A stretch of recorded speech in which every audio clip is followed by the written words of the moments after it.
O que acontece é que vocês andam demais, andam muito agitados. O tempo todo agitados, como se vocês estivessem na tua cabeça, tivesse assim, ó, eu preciso me posicionar, eu tenho que me posicionar, eu já tenho aqui opiniões formadas acerca do meu filho, eu tenho posições formadas acerca do meu marido, eu tenho posições formadas acerca da minha esposa, e é isso aí, e o que eles falam, eu já dou uma raquetada, chega uma informação, eu já dou uma raquetada, chega uma informação sobre, sei lá, o Covid, eu dou uma raquetada, chega uma informação sobre a escola do meu filho, eu dou uma raquetada, chega uma informação sobre a festa de final de ano, eu dou uma raquetada, chega uma informação, pá, eu dou uma raquetada. Pelo amor de Deus, cara. Isso é uma agitação sem fim. A incapacidade de você estar calmo diante da realidade, interiormente calmo diante da realidade, né?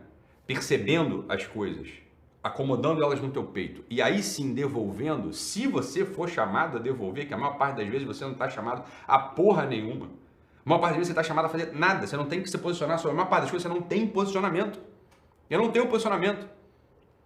Então olha só, existe uma coisa que é exatamente isso aí, essa reatividade, essa agitação reativa, isso é próprio das almas imaturas. Isso é uma coisa que eu não gostaria que vocês fossem. Eu realmente não gostaria que vocês fossem assim.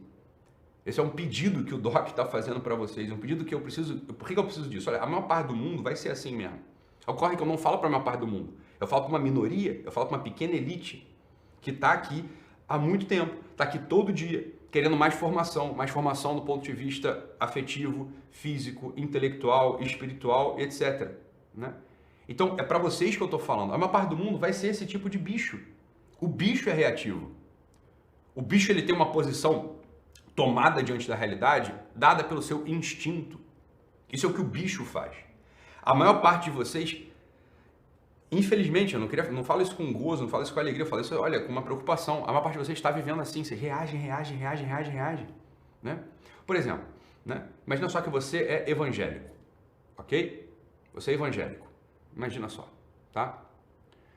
E aí, agora, o ministro Marco Aurélio, ele está aposentado, abriu uma vaga lá no Supremo Tribunal Federal, né? Então, o ministro Marco Aurélio está fora, 31 anos aí de corte, e vai haver uma indicação. E você é um evangélico, né?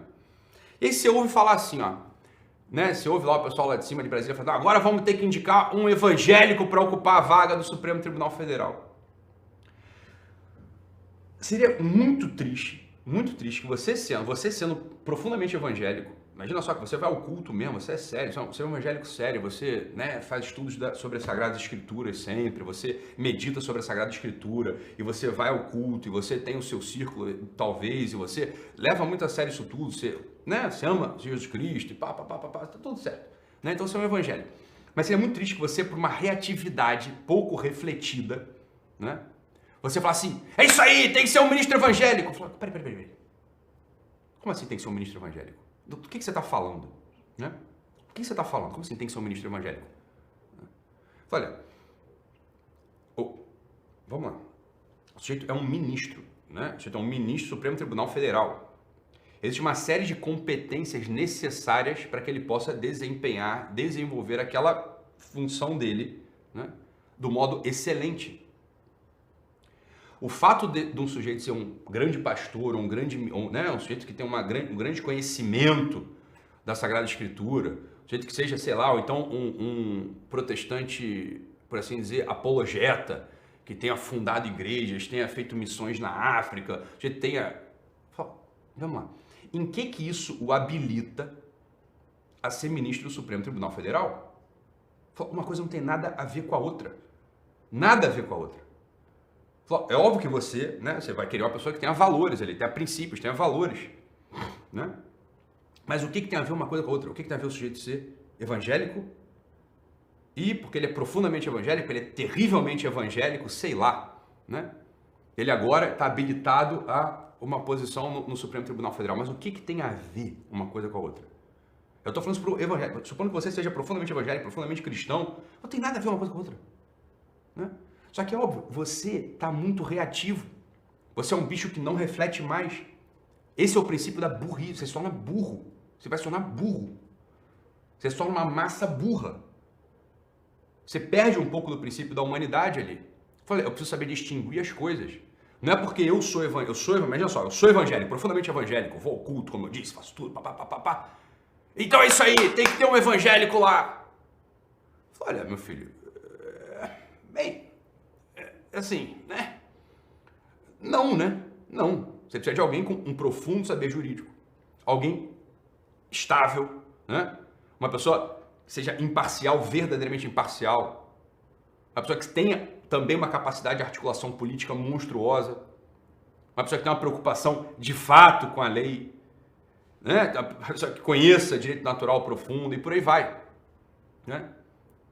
Por quê? Você tem que ser a primeira pessoa a saber o seguinte, olha, eu conheço vários pastores, eu conheço vários que são pessoas falíveis, são humanos, e o fato dele participar de uma religião, isso não é um certificado, isso não é uma medalha de que ele é uma pessoa superior às outras, porra. Ele tá tentando fazer algo. É isso que ele tá fazendo, tá tentando fazer algo. Mas isso é óbvio, porra. Mas isso é a coisa mais óbvia do mundo. Né? Isso é a coisa mais óbvia do mundo. Mas que isso?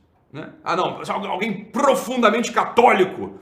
Eu preciso de alguém profundamente católico lá no STF. Mas como assim você precisa de alguém profundamente? Isso é uma coisa absurda. Isso é uma coisa absurda. Não, você profundamente... Bem, você tem que ter um profundo saber jurídico. Volto a falar tudo que eu falei, né? Tudo que eu falei como exemplo do evangelho. E volto a falar sobre o católico. Essa é a coisa mais óbvia do mundo. Né? Agora, o que eu queria com vocês é isso. Eu dei um exemplo, né? Sobre como essa agitação em tomar posição, em aderir às coisas que parecem óbvias rapidamente, torna você burro, mas muito burro. E o sujeito burro, ele se torna infantil, ele não é nada mais do que um adolescente. O adolescente é esse sujeito que já parece um adulto, mas ele adere muito rápido à primeira impressão que ele fica e combate com aquela arma, que ele acha que é uma arma eficaz. Isso é próprio dos adolescentes. Hoje, no máximo, no Brasil, a gente tem adolescente. No máximo, a gente tem adolescente. A maior parte das pessoas são criancinhas mesmo. Imaturas, e crianças e pessoas frágeis demais, mas muito frágeis. Não gostam de ser contrariadas, não podem ser contrariadas em momento algum. Essa ciranda de acusações, né? Mas isso é crime, você está cometendo um crime, mas você é um criminoso. A pessoa não sabe nem o que é lei, não tem ideia do que é crime. A pessoa foi contrariada e não gostou de ser contrariada, né? E pronto. E aí a pessoa já diz logo que é um crime. Isso aqui é um crime, você está cometendo um crime, eu vou te processar, isso aqui é um crime. Falei, meu filho, isso aqui é uma palhaçada sem fim. Então, o que eu queria falar com vocês aqui, ó? Queria retomar um conceito, mas retomar um conceito, né? Pessoal, o chat aqui, por isso que eu tenho que falar isso mesmo, né? Isso aqui, eu tô falando uma coisa que eu vou sentindo pelo chat, o comentário de vocês no chat, né?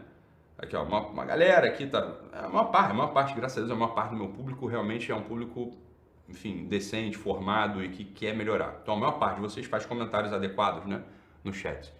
Mas a gente já viu um monte de gente reativo. Lula, Bolsonaro, reagindo. Como eu queria demonstrar, é ridículo, é isso aí. Por isso, é uma preocupação com esse tipo de assunto que eu estou falando. Então, olha só, vamos lá. Voltando ao princípio, queria que vocês refletissem sobre uma coisa que eu vou passar para vocês aqui, um passo a passo agora, tá? Queria passar para vocês um passo a passo aqui. De novo, mais uma vez, quem já ouviu, ouça de novo. Quem não ouviu, medite agora pela primeira vez. Que é o seguinte, olha só. Existe uma coisa que é assim, ó. Quando você está se comunicando, quando você está ouvindo alguém falar, você sempre tem que ter na cabeça qual que é a função da linguagem, de como que aquela pessoa está falando aquilo, como você está falando aquilo, como você está entendendo aquilo. Eu vou explicar, tá? Então, olha só. Pode ser que alguém esteja simplesmente falando algo sem nenhuma precisão. Você pode estar falando aquilo sem nenhuma precisão. As pessoas podem estar falando coisas sem nenhuma precisão. Não há nenhuma precisão. Por exemplo, aqui, ó. O Juan Lavigne acabou de escrever aqui uma coisa no chat. Ele escreveu assim, ó. Lula livre. Né? Lula livre. Você tem que entender assim, ó. Lula livre. Bem, o que ele está querendo dizer? Porque o Lula já está livre, né? O Lula já está solto. Ficou preso um período de tempo. Né? Então o Lula já está solto. Então assim, o que é o Lula livre? O Lula já está solto. O que ele está falando com isso? Né? Vamos lá. O Juan Lavigne, quando escreve Lula livre aqui no chat do YouTube, o que ele está querendo dizer? Ó, ele está de modo muito impreciso, ele Ele está querendo comunicar um movimento que aparece no peito e na cabeça dele. É um movimento absolutamente impreciso, não há nenhuma precisão na comunicação desse jovem aqui. Não, tranquilo, beleza, tá bom, Juan, vamos lá, beleza. Né? Tá comunicando algo muito impreciso no peito dele. Né? Ele falou aqui que estava brincando, não tem problema, Juan, beleza, mas supõe, alguém poderia ter escrito isso sem estar brincando, você concorda, Juan? Né? Eu não sei, eu peguei aqui o teu exemplo, né? Então fica tranquilo. Não, tudo bem que é mentira, eu já entendi que você... Mas tudo bem, mas alguém poderia ter escrito Lula livre, né? A Vera, né? De verdade, ter escrito Lula livre. O que a pessoa estaria comunicando? Estaria comunicando um movimento muito impreciso do peito dela, porque o Lula já está livre. E a gente vê um monte de gente escrevendo Lula livre, né? Isso virou um tipo de grito de guerra. Um grito de guerra que não comunica a precisão do que você está querendo comunicar. Do mesmo jeito, alguém que falasse o contrário, né? Falasse o contrário, falasse assim, viva Bolsonaro! Mas bem, é o seguinte, olha, eu disse lá no início da comunicação dessa live, eu falei, eu não estou falando sobre política, eu estou falando apenas sobre um exemplo, isso é só um exemplo, né? Eu comecei a falar sobre, por exemplo, como as pessoas falam com filho, marido, esposa, etc. Aí eu peguei um exemplo da política. Uma série de pessoas, né? Vai começar, Bolsonaro, Lula, Bolsonaro, Lula, Bolsonaro, Lula. Olha, calma aí, meu filho, eu não estava falando disso, né? Eu estou dando um exemplo sobre a reatividade, eu estou dando um exemplo sobre a burrice, eu estou dando um exemplo sobre a imprecisão da comunicação. E eu estava querendo dizer o seguinte, olha, eu não quero que os meus seguidores, os meus alunos, né, os meus pacientes sejam esse tipo de gente. Porque isso leva à infelicidade no fundo. Por que leva à infelicidade? Porque a burrice é uma das causas do desamor. A burrice é uma das causas da falta de amor, porque é óbvio. A gente só pode amar aquilo que a gente conhece. Se a gente conhece pouco, a gente ama pouco. Isso é a coisa mais óbvia do mundo, você concorda? Né? Pronto. Então, olha só. Essa primeira camada da linguagem é o que se chama de linguagem poética. É assim, ó, eu estou tentando estabilizar de modo ainda muito impreciso, é uma tentativa de estabilização imprecisa daquilo que se passa no meu peito. Não é uma grande precisão, é uma tentativa. E tanto será melhor a tal da linguagem poética quanto mais precisa for a comunicação do que está no teu peito. Né? Depois, o sujeito, ele começa, isso aí já é a segunda função. O sujeito, ele já sai um pouco só dessa expressão, essa expressão ainda indistinta, essa expressão bruta, essa expressão ignorante. Ele começa a entender o seguinte, olha, meu Deus, se eu só reagir, é aqui que eu queria que vocês caíssem, é isso aqui que eu queria que vocês prestassem atenção agora. Se eu só me comunico assim, né, reagindo e reagindo de modo irrefletido, eu me assemelho muito a um cachorro, a um bicho. Né? Cachorro tem sua função, cachorro morde, cachorro defende, a gente até gosta de cachorro, mas olha, a gente foi feito para uma coisa que é um pouco maior.